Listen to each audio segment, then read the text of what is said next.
નમસ્કાર મિત્રો, જોબ સરકારી યુટ્યુબ ચેનલમાં તમારું હાર્દિક સ્વાગત છે। તો મિત્રો, આજે આપણે નવી એક ભરતી જાહેરાતની માહિતી આ વિડીયોમાં જોવાના છીએ। ઉમેદવારો BA, BCom, BBA કે ITI અને ધોરણ 10 પાસ કરેલું છે તેવા ઉમેદવારો માટે એપ્રેન્ટિસ કરવા માટેની એક આ સુવર્ણ તક છે। તો મિત્રો, વડોદરા મહાનગરપાલિકામાં એપ્રેન્ટિસની વિવિધ જગ્યાઓ ઉપર ભરતી કરવા માટેની જાહેરાત પ્રસિદ્ધ કરવામાં આવી છે। તો આપણે આ વિડીયોની અંદર આ જગ્યાઓમાં અરજી કરવા માંગતા ઉમેદવારોની શૈક્ષણિક લાયકાત તેમજ મહત્વની તારીખોની માહિતી અહીં મેળવવાના છીએ। વડોદરા મહાનગરપાલિકામાં ધી એપ્રેન્ટિસ એક્ટ 1961 અને માનનીય મુખ્યમંત્રી એપ્રેન્ટિસ યોજના હેઠળ વર્ષ 2026માં નીચે જણાવેલા ટ્રેડમાં એપ્રેન્ટિસની જગ્યાઓ ભરવા લાયકાત ધરાવતા ઉમેદવારો પાસેથી તારીખ 13/8/2026 થી તારીખ 25/8/2026 દરમિયાન ઓનલાઈન અરજીઓ મંગાવવામાં આવે છે। મિત્રો, અહીં ટ્રેડનું નામ આપવામાં આવ્યું છે અને તેના માટેની લાયકાત આપવામાં આવી છે। તો આપણે 1 by 1 દરેક ટ્રેડનું નામ અને તેની લાયકાત અહીં જોઈએ।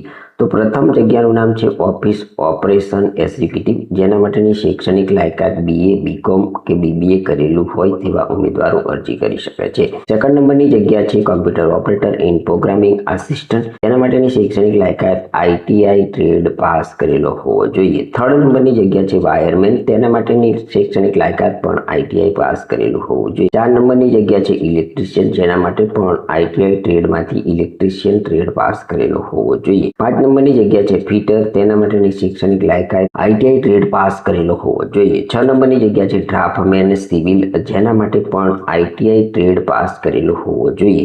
7 નંબરની જગ્યા છે સર્વેયર, જેના માટે પણ ITI ટ્રેડ પાસ કરેલું હોવું જોઈએ। 8 નંબરની જગ્યા છે હેલ્થ સેનેટરી ઇન્સ્પેક્ટર, જેના માટે પણ ITI ટ્રેડ પાસ કરેલો હોવો જોઈએ। 9 નંબરની જગ્યા છે મેકેનિકલ મોટર વ્હીકલ, જેના માટે પણ ITI ટ્રેડ પાસ કરેલું હોવું જોઈએ। 10 નંબરની જગ્યા છે મેકેનિક અર્થ મૂવિંગ મશીનરી, આના માટે પણ ITI ટ્રેડ પાસ કરેલું હોવું જોઈએ। 10 નંબરની જગ્યા છે મેકેનિકલ ડીઝલ, જેના માટે પણ ITI માંથી ડીઝલ મેકેનિકલ ટ્રેડ પાસ કરેલો હોવો જોઈએ। 12 નંબરની જગ્યા છે ડેસ્કટોપ પબ્લિકેશન ઓપરેટર, જેના માટે પણ ITI ટ્રેડમાંથી પાસ કરેલું હોવું જોઈએ। 13 નંબરની જગ્યા છે computer hardware and networking maintenance માટે પણ ITI ટ્રેડ પાસ હોવું જોઈએ। 14 નંબરની જગ્યા છે મેકેનિક ઇલેક્ટ્રિકલ વ્હીકલ, જેના માટે પણ ITI ટ્રેડ પાસ કરેલું હોવું જોઈએ। 15 નંબરની જગ્યા છે certificate course in web designing, જેના માટે પણ ITI ટ્રેડ પાસ કરેલું હોવું જોઈએ। 16 નંબરની જગ્યા છે ઇલેક્ટ્રોનિક મેકેનિક, જેના માટે પણ ITI ટ્રેડ પાસ કરેલું હોવું જોઈએ। 17 નંબરની જગ્યા છે ઇન્સ્ટ્રુમેન્ટ મેકેનિક, જેના માટે પણ ITI માંથી ટ્રેડ પાસ કરેલો હોવો જોઈએ। અને 18 નંબરની અંદર ઓફિસ આસિસ્ટન્ટ એટલે કે પ્યુનની જગ્યા માટે ઉમેદવાર ધોરણ 10 પાસ અને વયમર્યાદા 18 થી 28 વર્ષ વચ્ચે હોવી જોઈએ। મિત્રો, અહીં મહત્વની સૂચનાઓ આપવામાં આવી છે, તે આપણે 1 by 1 જોઈએ। તો એપ્રેન્ટિસ એક્ટ 1961 હેઠળ સ્ટાઇપન્ડ ચૂકવવામાં આવશે। સ્થાનિક ઉમેદવારને પ્રાધાન્ય આપવામાં આવશે। વડોદરા મહાનગરપાલિકામાં એપ્રેન્ટિસ તરીકે અરજી કરતા પહેલા સૌપ્રથમ દરેક ઉમેદવારે https apprenticeshipindia.gov.in પોર્ટલ ઉપર એપ્રેન્ટિસ તરીકે રજીસ્ટ્રેશન કરી એપ્રેન્ટિસ પ્રોફાઇલમાં ફરજિયાત KYC અપડેટ કરવાનું રહેશે।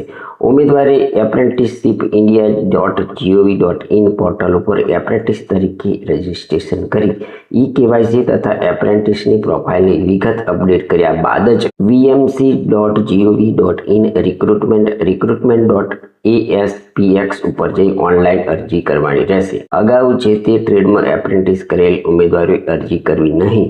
જો ઉમેદવાર એપ્રેન્ટિસશિપ માટે અન્ય કોઈ એકમ સંસ્થા સાથે કરારનામાથી જોડાયેલ હશે તો તે ઉમેદવારને ઉમેદવારી રદ થવાને પાત્ર રહેશે। ડોક્યુમેન્ટ વેરિફિકેશન માટેની તારીખ તથા જરૂરી સૂચનાઓ અરજી ફોર્મમાં દર્શાવેલા મોબાઈલ નંબર, ઈમેલ ઉપર જાણ કરવામાં આવશે, જેથી ઓનલાઈન અરજી કરતા સમયે મોબાઈલ નંબર તથા ઈમેલ એડ્રેસ સાવચેતીપૂર્વક દર્શાવવાનું રહેશે। ઈમેલ કે મોબાઈલ નંબર બદલાઈ જવાથી ભવિષ્યમાં ઉપસ્થિત થનાર પરિસ્થિતિ માટે વડોદરા મહાનગરપાલિકા જવાબદાર રહેશે નહીં। લાયક ઉમેદવારના અરજી ફોર્મ તથા પ્રમાણપત્રોની ચકાસણી દરમિયાન કોઈ ઉમેદવાર એપ્રેન્ટિસ એક્ટ તથા જાહેરાતની જોગવાઈઓ મુજબ લાયકાત ધરાવતા ન હોવાનું માલુમ પડશે અથવા જરૂરી પ્રમાણપત્રો વગરની માલુમ પડશે અથવા અરજી અને અસલ પ્રમાણપત્રો સાથે વિસંગતતા જણાશે તો તેમની ઉમેદવારી કોઈ પણ તબક્કે રદ કરવામાં આવશે. તો મિત્રો, આ હતી વડોદરા મહાનગરપાલિકામાં ધી એપ્રેન્ટિસ એક્ટ 1961 અને માનનીય મુખ્યમંત્રી એપ્રેન્ટિસશીપ યોજના હેઠળ વર્ષ 2026માં નીચે જણાવેલા વિવિધ ટ્રેડોમાં એપ્રેન્ટિસોની ભરતી કરવા માટેની જાહેરાતમાં અરજી કેવી રીતના કરવાની છે તેની વિસ્તૃત માહિતી આપતો વિડીયો. જો તમે અહીં આપવામાં આવેલા ટ્રેડોમાં ITI પાસ કરેલું હોય તો જરૂરથી આપવામાં આવેલી તારીખોમાં તમારે અહીં અરજી કરી દેવાની રહેશે. જો તમને આ જાહેરાતની માહિતી આપતો વિડીયો પસંદ આવ્યો હોય તો અમારી YouTube ચેનલ જોબ સરકારીને જરૂરથી સબસ્ક્રાઇબ કરો.